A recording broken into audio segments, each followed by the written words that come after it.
축구 핵인싸가 짚어주는 축구의 핵, 핵인 싸가. 따라해야 되나요? 그럼요. 다시.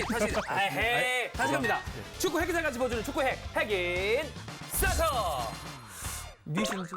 저는 MBC 스포츠 취재부의 손장훈 기자라고 하고요. 예. 축구 담당하고 있습니다. 아, 손장훈 기자님. 자, 여러분, 제 옆에 누군가 어색한 사람. 자, 이주연 해설위원이 오늘 없습니다. 그래서 저희가 핵인 사커잖아요. MBC에 공고를 냈습니다. 핵인 사커에 들어올 수 있을 만한 핵인싸가 누구냐? 네. 그랬는데 다들 네. 꽁무니를 숨길 때 이 손장훈 기자님이 그래도 좀 핵인싸의 기질이 있다. 네. 팀 막내라서 급하게 파견된 것 같은데 잘 모르겠습니다. 네. 근데 사실 갖춰진 조건은 좋으세요. 왜냐하면 손씨잖아요. 네. 일단 그렇죠. 한국에서 네. 해외 축구 관련된 이야기를 하는데 손씨다. 그럼 먹고 들어갑니다. 왜냐하면 손흥민이랑 같은 성씨 아니겠습니까? 같은 파나 이렇게 그런지 모르겠는데 경수손 씨 맞는지 한번 물어봐야겠습니다. 경주 손씨시군요. 네. 어쨌든 뭐 손씨면 다 이렇게 그냥 같이 묶어 가는 거죠 뭐. 그렇습니다. 네. 다들 아시다시피 지난 프리미어리그 최고의 경기 중에 하나가 맨체스터 유나이티드 대 토트넘 경기였습니다. 네, 무리뉴 맞습니다. 더비였잖아요. 네, 맞아요. 경기 좀 어떻게 보셨나요? 재밌게 봤어요. 재밌게 예. 봤는데 좀 아쉬운 것도 있고요. 맨유가 이길 거라는 좀 생각을 하셨었나요? 속으로는 그렇게 생각했었죠. 왜냐하면 그래요? 원정이기도 하고 예. 아무래도 뭐 당장 팀이 바로 리바운드하기는 어려운 부분도 음. 있고 올드 트래포드에서 어느 팀도 이기기 쉽지 않은 거니까. 오. 그리고 이제 뭐 상대팀 선수들도 그렇게 좋게 헤어진 건 아니라는 얘기들이 많았었잖아요. 그런 얘기 좀 있었죠. 그러니까 뭐 예. 더 강하게 하지 않았을까. 오히려 왜냐- 무리뉴 감독에게 우리가 복수하겠다 그쵸. 이런 느낌으로. 네. 좋습니다. 그 저는 가장 인상 깊었던 선수가 레시포드였습니다. 그쵸, 아무래도. 네. 레시포드가 본래 가진 이 뭐라 그래야 될까요? 타고난 하드웨어, 네. 재능 이런 게 좋았는데 그런 얘기도 있었잖아요. 무리뉴 감독이 오히려 공격수들을 죽이는 전술을 쓰면서 레시포드가 만개하지 못했다. 근데 최근에 나쁘지 않은 활약을 하다가 이번에 폭발을 시켰습니다. 사실 근데 뭐 맨유도 좋았던 건 아니니까. 아하. 뭐 분위기가 좋았던 건 아니지만 최근에 계속 무승부였었잖아요. 그쵸. 셰필드랑도 무승부였고 아스톤빌라랑도 오히려 맨유한테는 좀 터닝 포인트가 되는 게 아닌가 이런 생각이 들기도 하고요. 네. 자, 그러면 토트넘 경기력을 우리가 얘기해봐야 될 텐데 네. 우리가 아쉬운 건 토트넘이란 말이에요. 그쵸. 네. 무리뉴 감독이 부임한 다음에 연승 가도를 달리고 있었지만 그 와중에 델리 알리가 좋은 거 다 인정한다. 그러나 손흥민도 아쉽고 케인도 아쉽고 그다음에 계속 공을 받고 있는 오리에 어시스트도 있고 그렇다지만 네. 오리한테 저렇게 공을 많이 줘야 되나? 이런 얘기도 하고 그거 네. 좀 어떻게 보세요? 케인 같은 경우도 뭐 수비형 미드필더 아니냐. 맞아요. 뭐 그런 얘기도 나오고 이제 뭐 손흥민 선수도 뭐 윙백까지 같이 한다 이런 얘기 나오니까 같은 손실을 좀 어떻게 보십니까? 좀 아쉽긴 아쉽죠. 네, 경기 슈팅이, 손실로서. 슈팅이 워낙 좋은 선수인데 네. 뭐 지난 경기에는 뭐 한 번밖에 못했었던 것도 있고 이거 어떤 팬들은 그런 얘기 하더라고요. 아니 기동 뽑아서 이순신이야. 저도 동의하는 부분이 있어요. 예, 이렇게 좋은 조포들을 가지고 네. 그것도 좀 비슷한 생각을 가지고 네. 계시군요. 포체티노 감독이 훨씬 더 공격적으로 활용을 잘 했던 게 아닌가라는 생각을 많이 하긴 하죠. 뭐 사실 이번 경기에서 지면서 약간 상승세가 꺾이긴 했습니다만 그 이전까지 네. 쭉 3연승을 거뒀고 리그에서도 2승하면서 분위기 반등에는 분명히 성공을 했단 말이에요. 그러니까 아마 토트넘 선수들도 그래도 무리 가보자. 감독이 네. 뭐 동네 감독이 아니잖아요. 여태까지 한 게 있으니까 일반 뭐 가보자 이런 생각을 하고는 있는 것 같은데 본인이 좀 이제 어떤 팀에서 이런 좀 역할을 해줘야 된다. 사실 나이는 뭐 많아 보이진 않지만 케인보다 네. 한 살 많아요. 이게 케인이 한참 형 같잖아요. 그쵸. 네. 케인이 한 살 동생입니다. 동상입니다. 네, 케인이 세월을 그냥 그 팀에서도 사실 되게 오래 있었던 선수예요. 그렇죠. 생각해보면 그래서 좀 그런 것도 좀 있는 것 같아요. 팀의 좀 중심을 잡아줘야 되고 내가 뭔가 해줘야 된다. 그러니까 이제 나름 베테랑인 거죠. 그렇죠. 그런데 뭐 감독한테 반기를 든다? 그런 거는 좀 근데 수비해야죠. 네. 그런 것도 좀 있는 것 같아요. 근데 그건 있는 것 같아요. 손흥민 선수가 앞으로 무리뉴 감독이 안 쓰면 어떡하지? 이런 걱정은 요만큼도 안 해도 될 것 같습니다. 이제 워낙 지금 사랑한다 뭐 이런 표현들 많이 하고 있으니까 사랑에 네. 빠졌다. 네. 그리고 이렇게 수비 열심히 해주고 빠르고 공격까지 가능한 윙어들을 무뉴가 항상 좋아했잖아요. 저희 요거 코너인데 요거 따라해 주셔야 됩니다. 네. 2판, 네. 4판, 핵인 싸판입니다. 자, 따라해 보시죠. 2판, 2판, 4판, 4판. 핵인 싸판. 자, 갑니다. 2판, 4판, 핵인. 에헤이. 제가 핵인싸가 안 됩니다, 이러면. 뻘쭘한 좀 그래서 네. 갈게요. 2판, 2판, 4판, 4판. 핵인, 싸판. 좋아요. 좋습니다. 자, 그러면 채팅창과 우리 소통을 해야 되는데, 네. 무리뉴 토트넘 어떤 점을 좀 다듬으면 좋을지. 아무래도 수비겠죠. 수비다. 네. 아. 근데 이제 손흥민 선수나 케인 선수 앞에서 많이 해주긴 하지만 네. 아직까지도 계속 수비가 문제인 것 같긴 해요. 그리고 뭐 측면에서도 계속 뚫리는 것도 마찬가지고 뭐 좀 더 이제 조직력을 다져 나가면 나아지지 않을까라는 생각을 개인적으로 하고 있습니다. 그러니까 사실 지금 이 손정 기자님 얘기대로 이기고 있는 와중에 4경기에서 모두 2실점씩을 하고 그러니까요. 있단 말이에요. 예, 그러니까 예. 수비적인 부분은 분명히 좀 다듬을 필요가 있다. 저는 무리뉴의 토트넘이 3선이 문제예요. 이 미드필더들이 지금 그쵸? 다이어, 네. 뭐 윙크스 네. 이런 선수 쓰고 있는데 이 선수들이 볼 배급이 안 돼요. 그러면 에릭센 다시 써야 되는 건가요, 그러면? 저는 그러니까 이게 에릭센은 어차피 나간다 그러니까 네. 그래서 어떻게든 쓰려고 그래서 이게 저는 이게 그냥 약간 미봉책인데 네. 베르통이라도 수비형 미드필더로 써보는 게 어떤가. 이 선수가 거기 안 섰던 선수는 아니잖아요. 그렇긴 하죠. 네. 패스도 워낙 좋으니까. 좋기 좋으니까. 네. 그런 방법이라도 한번 써보는 것도 나쁘지 않지 않을까. 요걸 한번. 예. 무리뉴 없는 전화 한번 하셔야 되겠는데. 제가 이게 사실 DM이라도. 원래 전화번호가 있었어요. 진짜? 근데 나중에 안 받더라고요. 제가 하도 욕을 해가지고. 알겠습니다. 네. 네. 이거 이렇게 받으시면 안 돼요. 욕을 하셔야 되는데 뭔 이상한 소리 하고 있어 이렇게 아니, 하셔야 실제로 됩니다. 전화하실 수도 있는데. 에릭센도 턴오버가 많다. 네. 그러니까 로테이션도 지금 좀 해줘야 될 것 같다. 네. 그러니까 로테이션 얘기는 맞는 것 같아요. 그러니까 무리뉴의 어떤 토트넘이 이제 박싱데이에 가서 원래 잉글랜드 일정이 네. 12월부터 1월이 되게 어려운 거 무리뉴가 잘 알고 있을 거 아니에요. 그렇죠. 계속 뛰었으니까. 예, 그러니까 요거에 대해서 아마 조금은 체크를 해봐야 될 것 같다. 이런 건 의견도 굉장히 괜찮습니다. 네. 자, 그럼 다음 포인트는 네. 개인 축구 선수로서 딸 수 있는 개인 네. 수상의 어떤 최고권이죠. 네. 발롱도르. 네. 예, 이번 발롱도르 시상식이 파리에서 굉장히 성대하게 치러졌습니다. 네. 이번 발롱도르 드디어 6개의 공이 모였다. 6발롱 메시였습니다. 네. 메시 좋아하시나요? 저는 메시를 좋아합니다. 호날두 좋아하시지 않죠? 호날두 싫어하지 않았는데 네. 제가 그날 있었거든요. 그래요? 정내미가 정말. 뚝 떨어지셨겠네, 그러면. 그렇죠. 새벽 2시까지 집에 가지 못하고. 진짜요? 왜냐면 상황이 어떤 상황인지 뭐 알아야 되니까. 그러셨구나. 기자들이 다 대기하고 있었어요. 그럼 뭐 욕을 안 할 수 없었죠. 자, 메시가 통산 6번째 발롱도르를 수상을 하면서 네. 이 2위 반다이크랑 굉장히 점수가 아슬아슬했잖아요. 메시는 요번 발롱도르를 타면서 이제는 정말 현역 중에서는 범접할 수 없는 타이틀을 가지게 된 것 같습니다. 그쵸, 맞- 예, 네. 우리 호날두 얘기했잖아요. 네. 호날두가 사실 명분이 있었습니다.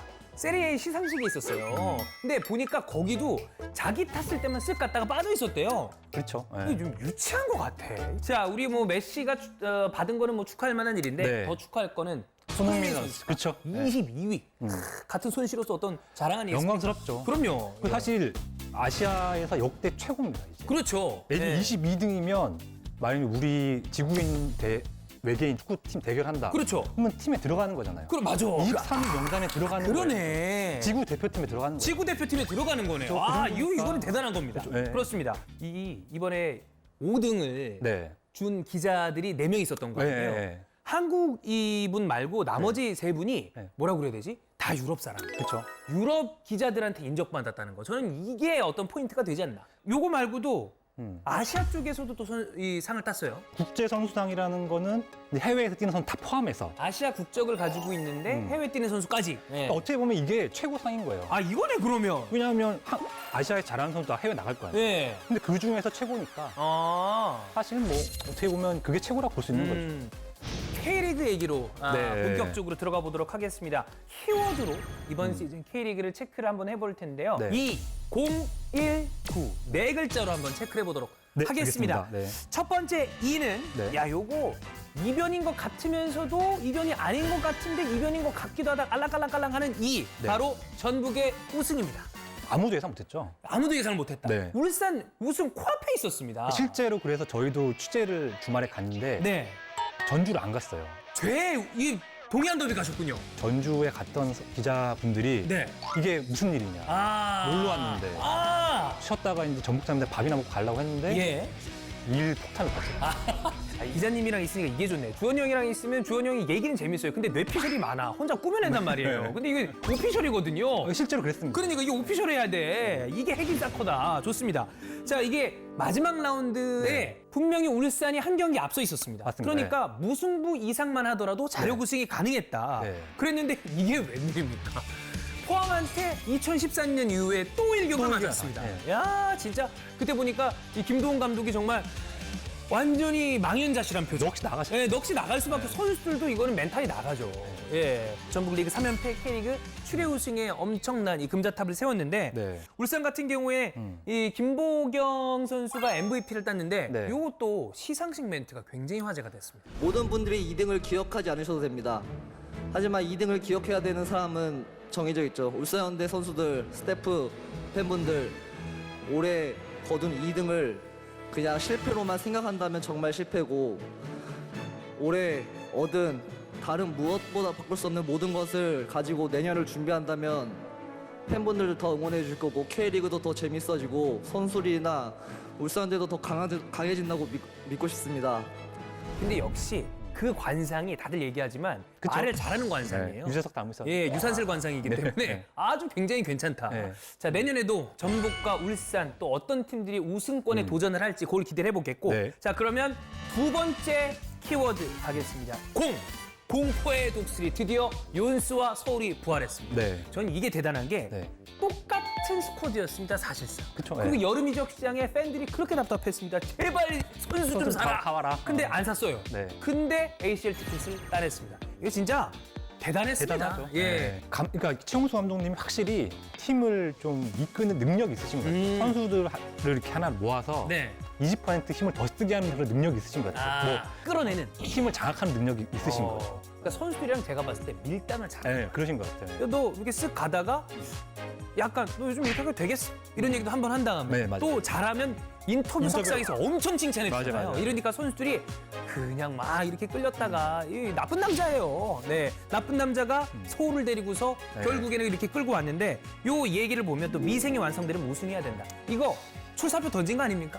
서울을 이끌고 최용수의 어떤 다음 시즌도 당연히 좀 기대해 볼 만하다. 네. 네, 이렇게 볼 수 있겠습니다. 그러면 2019 네 가지 키워드 중에 세 번째 키워드 1입니다. 1은 1등 공신 배구. 그렇죠. 네. 어떤 거 1등 공신이야? 바로 이번 시즌 K리그 흥행의 최고의 1등 공신. 맞습니다. 네. 네. 저는 이제는 K리그 하면 대표적으로 빼놓을 수 없는 게 대팍이 된 것 같습니다. 맞습니다. 9회 매진. 기가 막히죠. 올 시즌 최다 아닙니까? 네, 그럼요. 그렇죠. 네. 네. 그리고 구단 첫 파이널 A의 5위, 최고 성적으로 마무리를 했고 좋은 성적을 냈다.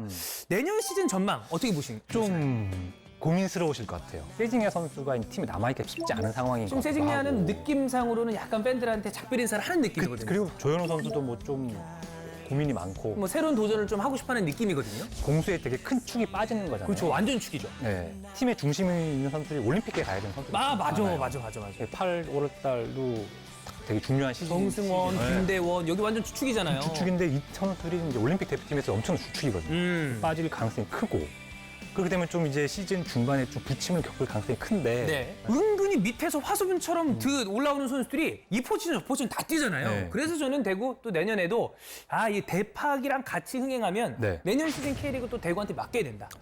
네. 네. 저는 충분히 가능하다고 봅니다. 네. 대구 한번 밀고 나가봤으면 좋겠습니다. 네. 자, 그럼 마지막 키워드 2019 중에 9위 밑으로 헤쳐 모여! 자, 강등권입니다. 네. 강등권 싸움은 언제나 치열했는데 이번 시즌처럼 또 치열한 것도 간만이었다. 네. 그쵸. 네. 역시 여기에서 좀 씁쓸한 거는 제주예요. 기업 구단이 투자도 하고 이렇게 좀 선도적인 모습을 보여줘야 되는 마당에 아니 지금 부산 아이파크 강등당해서 허덕이고 있죠. 전남도 강등당했다가 어려워하고 있는데 네. 제주까지 강등당하면 근데 또 저는 개인적으로는 뭐 또 챌린지에 또 엄청난 빅매치가 성사되는 거 아닙니까? 부천대. 그렇죠. 제주. 난리 나지 않겠어요? 이거는 어떻게 K리그 보면- 팬들 입장에서는 지금 네. 부천 팬들이 지옥으로 왔다 너네. 그쵸. 큰일 났다. 예, 이런 얘기를 하고 있습니다. 새로운 관전 포인트가 될 것 같아요. 예, 그거는 또 저희도 또- 한번 취재 가려고요. 좋죠. 무슨 또 사단이 벌어질지 예. 나중에. 저희가 부천 살거든요. 저도 앞으로 구경 가겠습니다. 구경. 네. 네. 또 이야기하지 않을 수 없는 것이 유상철 감독과 네, 함께 이 맞습니다. 선수들의 투지를 불태운 네. 이번 시즌까지 4시즌 연속 최종전에서 잔류를 확정지은 잔류왕 인천 유나이티드입니다. 네. 인천도 대단해요. 네. 예. 인천도 이제는 네. 사실 좋아요. 잔류왕이란 것도 뭐 좋습니다. 근데 이거 근처에 없어요. 네, 맞습니다. 이게 어떻게 보면 좋은 게 아닙니다. 그래서 유상철 감독님도 이렇게 끝나고 얘기를 하시더라고요. 네. 메가폰 잡고 내년에는 이렇게는 안 하겠다. 다시는 이런 거 안 하고 맞아, 싶다. 맞아. 라고는 하시더라고요. 네. 네. 자, 이렇게 2019로 이번 시즌을 저희가 K리그 쫙 정리를 해봤는데 아까 얘기 들었죠. K리그 안 끝났다. 그쵸, 안 끝났죠. 녹화일 기준으로 승강피로 1차전이 펼쳐졌습니다. 네, 맞습니다. K리그2 2위를 기록한, 그러니까 K리그2 플레이오프에서 이제 마지막 승자가 된 부산 아이파크 네. 그리고 K리그 1 11위 네. 잔류냐 아니면 강등이냐 이걸 네. 결정하게 된 경남FC가 승강표 1차전에 맞붙었습니다. 네. 요거 좀 어떻게 보셨나요? 뭐 치열한 것 같아요. 근데 요상하게 치열하지 않았어요? 네. 제가 어제 경기를 봤는데 이 두 팀이 너무 추웠나 봐. 그렇기도 하죠. 경기력이 네. 얼음 경기력이에요. 네, 맞습니다. 선수들이 제대로 못 뛰는 느낌이야. 부산 입장에서 정말 좀 간절한 상황일 텐데 오히려 더 경남은 많이 동력이 좀 떨어진 것 같기도 아. 하고 작년 사실 2위 팀이었잖아요. 맞아요. 근데 이렇게까지 내려왔으니까. 그러니까 사실 주축이 다 빠졌잖아요. 네, 박지수, 최영준, 네. 말컹 이렇게 빠지니까 좀 어려웠는데 네. 1차전에서 승리한 팀들이 모두 승격을 했었는데 네. 승리팀이 없었단 말이에요. 그러니까 네. 2차전 가서 원정골을 기대를 할 것 같고 네. 경남은 뭐 또 제리치 쿠니모토 믿어봐야죠. 그렇긴 한데 네. 이건 정말 뭐 예상하기 좀 쉽지 않은 것 같아요. 네. 핵인 요거 이렇게 쌉 해줘요. 네. 이거 뭔지 아시죠 이거? 네, 알겠습니다. 아, 이렇게 이거 열고 나와야 돼요. 네, 알겠습니다. 해볼게요. 네, 자 갑니다. 핵인 사포. 아 좋아요. 하이파이브 한번 하시죠. 아 좋습니다. 자 그럼 K리그를 우리 한마디로 정리해 보도록 하겠습니다. 네. 손장훈 기자님 2019 K리그는 이랬다. 2019 K리그는 터닝 포인트였던 것 같아요. 오 좋다. 네, 개인적으로 이제 축구 인기나 이런 게 반등하는 그런 그런 한 해였던 것 같다는 생각이 들거든요. 오. 뭐 선수들의 경기력도 그렇고. 네네네. 저는 이 K리그 한 줄 평, K리그 2의 귀환. 저는 아. 2부 리그가 굉장히 폭발적으로 성장했다고 맞습니다. 생각해요. 결국엔 이게 뿌리거든요. 네. 그리고 요즘에 다들 알고 계시겠지만 K리그 3, 4 다 지금 통합 움직임이 일어나고 있습니다. 네. 그러면 2부가 끝이 아닌데 여기서 못하면 또 내려간다. 그런데 밑에 있는 팀들은 우리가 잘하면 더 올라갈 수 일부러 있다. 올라갈 수 있다. 네. 이게 이 갖춰지고 있는 시즌이기 때문에 네. 터닝 포인트였고 K리그 2도 발전됐고 이거 제가 봤을 때 K리그는 진짜 올해가 바닥 짚고 올라가는 이 어떤 느낌이 네. 된 것 같습니다. 네, 네. 저도 그렇게 생각합니다. 자 이렇게 해외 축구, 발롱도르, K리그까지 체크를 한번 해봤습니다. 네. 손정 기자님, 이 네. MBC 전체 사내 공고 핵인싸로 뽑혀서 핵인싸가 오셨는데 어떠셨나요? 공부까지는 아닌 것 같고요. 네. 네.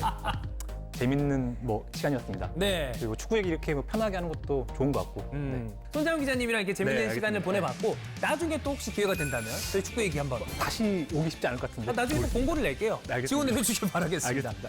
다음 주 더 풍성한 축구 소식으로 돌아오겠습니다. 좋습니다. 5천만이 축구 핵인싸가 되는 그날까지 핵인싸커는 계속됩니다. 핵인 싸커. 다시 핵인 싸커. 죄송합니다.